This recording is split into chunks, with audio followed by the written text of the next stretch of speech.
이명박 전 대통령이 자신을 향한 검찰 수사를 강도 높게 비판하는 입장을 내놨습니다. 그 전에는 김백준, MB의 집사로 불렸던 사람이죠. 김백준 전 청와대 총무기획관 그리고 김진모 전 민정 2비서관이 법원에 의해서 구속이 되기도 했는데요. 자, 이 문제 한번 종합해서 진단해 보도록 하겠습니다. 더불어민주당의 박영선 의원 연결합니다. 여보세요. 네, 안녕하세요. 예, 안녕하세요. 이명박 전 대통령 입장 보셨죠? 발표. 봤습니다. 예. 총평부터 부탁드립니다. 예상대로 MB가 등장을 했습니다. 네. 그런데 제가 생각했던 것보다는 좀 빨리 등장했다라고 생각되고요. 예.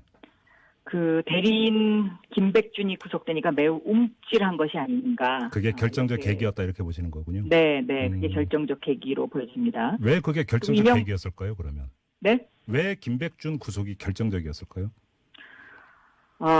이 김백준 이분은 집사잖아요. 예. 그러니까 BBK, LK 이뱅크, 네. 국정원 특수활동비 이 예. 세 가지의 모든 비밀을 알고 있는 사람이죠. MB의 어떻게 보면 그 아바타이면서 또 MB의 그 아킬레스건을 딱 쥐고 있는 사람이다. 예. 그러면 오늘 MB의 입장 발표는 구속된 김백준 전 기획관에 대한 메시지일 수 있다. 이렇게 지금 풀이하시는 겁니까? 김백준 전 총무기획관이 구속이 되니까 이제 이제 더 이상 숨어 들어갈 곳이 없는 막다른 골목이구나라는 예. 판단을 한 것 같습니다. 네. 그래요. 예. 자, 그러면 네. 하나하나 좀 짚어보죠. 그 김백준 전 기획관에게 적용된 혐의가 국정원 특활비 4억 받았다는 것 아니겠습니까? 네. 그러면 이 4억이 결국은 MB하고도 연결이 되어 있다. 의원님은 이렇게 보시는 거예요? 그러니까 총무비서관이 이것을 4억을 받았으면 네. 이게 대통령이 몰랐을 수 있겠느냐. 이제 이렇게 되는 거죠. 네. 네. 그래서 이제 제가 오늘 아침에 페북에도 썼습니다마는 네. 이 김백준과 김진모 전 검사장 이 두 사람이 네. 어디까지 진실을 밝히느냐가 이제 MB 수사의 마지막 고비다라고 저는 보고 있습니다. 네네. 그래서 이 두 사람들이 말을 맞췄을 가능성도 상당히 있는데요. 왜 그렇게 제가 보고 있냐면 김진모 전 검사장은 검찰에서 출두하라는 날에 그냥 즉각 나왔습니다. 예. 그런데 첫날 이제 진술을 하고 들어가면서 내가 오늘은 여기까지만 하겠다. 네, 맞아요. 그리고 그렇게 얘기했죠. 예. 그 나머지는 다음에 좀 더 생각해서 오겠다 그랬거든요. 예. 그러니까 그거에 이제 또 공백 시간이 있지 않습니까? 예.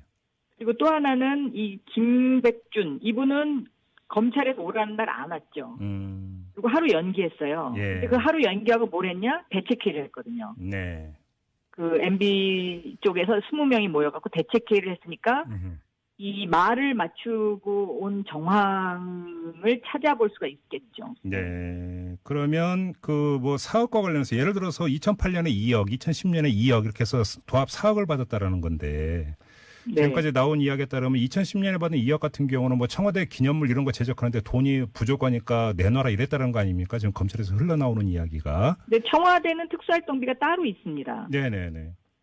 그러니까 이거는 기념품을 제작하기 위해서 2억을 받았다는 것은 핑계죠. 그래요. 다른 용도일 네. 것이다 이렇게 보시는 거예요. 다른 용도죠. 네. 어떤 용도라고 그러니까 짐작을 하세요? 청와대에서 영수증으로 처리할 수 없는 부분에 대한 돈을 받은 것으로 보여집니다. 이제 그것이 이제 그 민간인 사찰과 관련된 장진수 전 주무관이 네. 제가 그 당시에 민주당 MB 비리 특별조사위원회 단장으로 있었던 네네. 거기서 밝혔던 바로 그 사실입니다. 네. 그러면 5천만 원 돈다발. 네. 그 2억 가운데 5천만 원이 김진모 전 비서관을 통해서 장진수 전 주무관한테 흘러갔을 가능성이 높다 이렇게 보시는 겁니까? 일단 김진모 전 비서관이 장진수 전 주무관에게는 준 것으로 보이고요. 예. 이 김진모 전 비서관의 윗선이 있느냐 없느냐 이 문제죠. 그러니까요. 그러니까 그 윗선은 권재진 민정수석이었고요, 당시에. 네. 권재진 민정수석의 윈 이명박 대통령입니다. 네. 그러니까 저희가 조금 전에 그 일부 그 사실관계를 정리를 하면서 분석을 했는데요. 관련해서 좀 그러니까 질문을 드리면 자, 그 김진모 전 비서관은 검찰에서 윗선이 시켜서 줬다라고 진술을 했다라는 보도가 있거든요. 그러니까 김진모 전 네, 비서관 그거는 뭐 그냥 스스로가 보도고 사실 확인 아직 안 된 거고요. 물론 그죠. 네. 보도를 기초로 할 네. 수밖에 없는데요. 뭐 이렇게 이제 이야기를 네. 했다면 김진모 전 비서관도 윗선은 있다고 인정을 했다라는 이야기인데 네. 그 다음 나오는 게 일부 보도에 따르면 권재진 당시 민정수석은 아니었다고 또 진술을 했다라는 보도도 있습니다. 그럼 누가 되는 겁니까? 그렇게 되면 그 윗선은 국정원이 되겠죠. 국정원이 된다고요? 그러니까 이제 본인이 이 청와대 이렇게 되면 청와대 꼬리 자르기가 가능하지 않습니까? 예, 예. 그러니까 김진모 전 비서관이 국정원으로부터 직접 받은 돈이 돼버리면 권재진 수석도 모르고 이명박 대통령도 모르고 네. 이렇게 되는 거죠. 그러니까요. 그러니까 이미 이제 그게 사실이면 꼬리 자르기에 들어간 겁니다. 벌써? 예. 네. 그럼 이것도 그러면 그러니까 이 대목도 결국은 말을 맞췄을 가능성이 높다 이렇게 보시는 거네요. 그렇습니다. 네. 그래요. 근데 아무튼 네. 지금까지 이제 보도를 기초로 이야기를 하면 김진모 당시 비서관도 돈 심부름밖에 안 했다는 이야기가 되는 건데 비서관급이잖아요. 네. 비서관한테 돈 심부름 시킬 수 있는 사람이 누가 있는 건가요? 그러니까요. 그러니까 이게 이제 이 비서관한테 너 이 5천만 원 저 사람 갖다 주고 입마금해. 네. 이제 이거지 않습니까? 네네. 근데 그 입마금해의 그 주체가 누구냐. 그런데 그러면 민간인 사찰은 어디서 이루어졌냐. 예. 저는 그것이 중요하다고 보는데요. 민간인 사찰은 청와대에서 한 거거든요. 그렇죠. 근데 청와대에서 했는데 국정원이 뭐가 답답해서 이 돈 갖다 주라 그랬겠습니까? 그러니까요. 청와대에서 국정원한테 이 돈을 요구했으니까 국정원은 어쩔 수 없이 갖다 준 거고. 그렇죠. 네. 그 일을 시킨 핵심은 청와대 안에 있는 거죠. 그리고 사실 그때 저도 이제 쭉 그러니까 보도를 해왔기 때문에 사실 당시 네. 그 민간인 불법 사찰을 청와대에서 조정을 하고 지시한 주체는 민정수석실이 아니라 고용노사 비서관실 아니었습니까?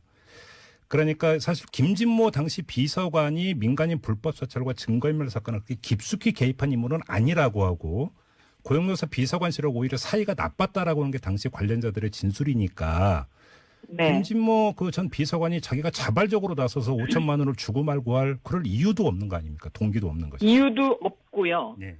그 지금 얘기하신 포인트는 민정수석실이라는 거는 늘 부정부패와 비리를 감시하는 곳 아닙니까? 그렇죠. 예. 그런데 감시하는 곳에서 오히려 부정부패와 비리를 저지른 상황이 돼버렸잖아요. 그러니까요. 그럼 이건 얘기가 더 심각한 거죠. 그러니까요. 아무튼 이제 검찰이 네. 이제 구속을 시킨 다음에 후속 수사가 어디까지 가느냐 이게 지금 그 관전 포인트인 것 같으니까 네. 그 점만 정리를 하고요. 그다음에 김백준 전 기획관 구속된 네. 상태에서 이제 검찰이 어디까지 캐느냐가 중요한 관심사인데 예. 지금 검찰이 수사를 하고 있는 그 다스의 실소유주 문제 네. 관련해서 상당한 진척이 있을 거라고 전망을 하세요? 저는 최근에 예. 그 다스와 관련된 그 다스에 직접 근무했던 사람들의 진술 네. 그것이 지금 확보되는 것으로 보이는데요. 네네. 그 진술이 증거 능력에 인정을 받는다면 다스의 주인이 누구인지는 뻔한 거죠. 예. 네. 관련해서 김백준 그러면 그 전 기획관이 입을 여느냐 마느냐 이게 또 이제 그 관건이 될 수 있겠네요. 그렇습니다. 네. 그리고 네. 또 한 가지 지금 서울중앙지검 첨단범죄 수사 일부에서 진행하고 있는 다스 실소유주 문제 말고 네. 공권력을 동원해서 그 140억 돌려받는 거 이 작업을 했다라는 의혹이 있지 않습니까? 네. 이거와 김백준 전 기획관의 연관성은 어떻게 봐야 될까요? 연관성 있습니다. 있어요? 그러니까 네. BBK와 그 140억을 돌려받는 문제, 다스의 그 관계에 있어서 등장하는 인물이 예. 김백준 그리고 김재수. 아, 기획자다. 네. 예. 네. 그리고 김재수가 실질적으로 실행자일 가능성이 높습니다. 그럼 김재수 뒤에 김백준이 있었을 가능성이 높다 이렇게 보시는 거네요. 아니죠. 그러니까 김백준이 김재수한테 이런저런 그 지시를 했겠죠. 그러니까요. 네, 네. 예. 그러면 네. 그 김재수 그 다음 단계 몸통이 바로 김백준일 수 있다라는 이야기가 되는 거니까. 그렇습니다. 그러니까 김재수 전 LA 총영사가 이 사람이 어떻게 총영사로 발령이 날 수 있느냐 그때 굉장히 말이 많지 않았습니까? 그때 미국 영주권자였죠, 김재수. 그렇습니다. 예, 네, 예. 네. 그런데도 그 무리수를 둬서 그 사람을 발령을 낸 이유가 네. 제가 보기에는 그 김재수 총영사를 통해서 비용을 지불하는 문제라든가 예. 아니면 그 변호사 비용 그 이외에 140억을 돌려받는 문제라든가 네. 이런 것의 중간다리 역할을 그분이 하지 않았을까 하는 추측이 가능하죠. 네. 네. 아무튼 김백준 구속이 검찰 수사의 어떤 그 향배를 가르치는 아주 중요한 분기점이자 계기점이다 이렇게 평가를 하시는 것 같습니다. 지금 그렇습니다. 그래서 MB가 페북에 3일 전부터 이 이야기를 했습니다. 예. MB가 오늘 입장을 그 표명한 결정적 계기를 김백준 구속으로 봤던 이유도 바로 거기에 있는 거고요. 그렇습니다. 네. 예. 자, 다시 그 이명박 전 대통령이 오늘 입장 표명 관련해서 이 대목은 짚고 넘어가야 될 것 같아서 질문을 드리겠는데요. 이 검찰 수사를 어떻게 성격 규정을 했냐면 보수를 괴멸시키기 위한 정치 공작이자 노무현 대통령의 죽음에 대한 정치 보복이다. 이렇게 규정을 했거든요. 네. 어떤 입장이세요? 그러니까 여기서 보복, 보수, 괴멸 이런 단어를 쓴 것은요. 네. 보수를 결집시켜서 이것을 방패막이로 사용해서 정치 쟁점화하겠다는 의도가 있는 거죠. 노무현 전 네. 대통령을 거론한 이유도 바로 거기에 있다고 보십니까? 그렇습니다. 그래서 예. 저는 이명박 대통령이 더 이상 노무현 대통령을 거론하지 말아야 된다고 생각하고 네. 그럴 이유도 없고 그럴 자격도 없습니다. 그래요. 네. 근데 지금 의원님의 분석대로는 오히려 그 거론의 빈도라든지 수위가 더 높아질 것 같은데요. 만약에 진짜로 그런 전략을 그렇겠죠. 갖고 있다면. 그러니까 그만큼 본인이 지금 뭔가 떳떳하지 못하다는 반증이죠. 네. 노무현 대통령을 거기 왜 끌고 들어갑니까? 근데 지금 그 자유한국당 일각에서도 비슷한 주장을 하고 있는 게 정말 이렇게 캘 거면 네. 노무현 전 대통령이 40만 불도 캐야 되는 것 아니냐고 주장하는 의원들이 일부 있지 않습니까? 그러나 네. BBK라는 것은요. 네네. 이미 이것이 그 김경준이라는 그 사람을 통해서 네. 이명박 전 대통령이 진실을 이야기하지 않고 거짓말을 했느냐 안 했느냐의 국민적 관심사가 있었던 사건이고요. 예. 그래서 이 사건의 진실을 밝히는 것, 이것은 저는 당연히 검찰이 해야 되는 일이라고 생각하고 있는 것입니다. 그래요. 네, 그러나 그 자유한국당에서 거론하는 그러한 문제들은 네. 그거는 그냥 추론일 뿐이지 않습니까? 예. 갖다 붙이는 얘기죠. 같은 성격으로 놓고 이야기할 그렇습니다. 그런 것도 안 된다. 같은 성격으로 볼 수가 없는 거죠. 그리고 예. 그러면 이 BBK라는 것이 어떻게 세상에 알려지게 됐느냐. 네.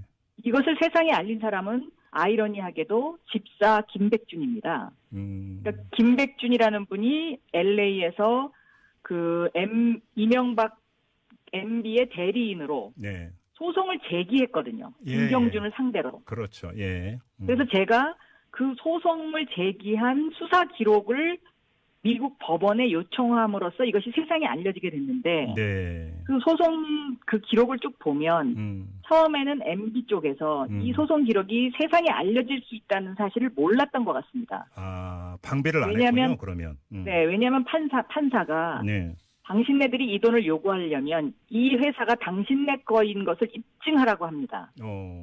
그래서 처음에는 입증 자료를 냅니다. 네. 그랬다가 제가 이제 이 법원 수사 기록 청구를 해서 이걸 세상에 알리기 시작하니까 네. 그때부터 모든 서류를 외부 반출을 금지하는 것을 판사에게 요구하면서 그 회사가 자기네 것이라는 것을 입증하지 않습니다. 아하. 그래서 결국은 그 재판에서 집니다. 결국은 키맨은 김백준이군요. 지금 그렇습니다. 일관되게. 김백준이 키맨입니다. 네. 알겠습니다. 마지막으로 아주 단순한 질문 드리고 마무리하겠는데요. 다스의 네. 실소유주가 MB라고 검찰 수사 결과 밝혀졌습니다. 그러면 MB에게 검찰은 어떻게 할 수 있는 겁니까? 법과 원칙대로 적용을 해야죠. 그렇습니까? 예를 들어서 네. 그 시민단체가 그러니까 조세 포탈이라는 이런 혐의가 그러면 또 MB에게 그대로 적용이 되는 건가요? 그러면? 만약에 다스의 실소유주가 MB라는 것이 밝혀지면요, 예. 여기는 적용할 법이 너무 많죠. 한두 가지가 아닙니까? 그렇습니다. 네. 예. 알겠습니다. 검찰 수사 네. 결과를 좀 보도록 하고요. 의원님 말씀 여기까지 들을게요. 고맙습니다. 감사합니다. 네, 지금까지 더불어민주당의 박영선 의원이었습니다.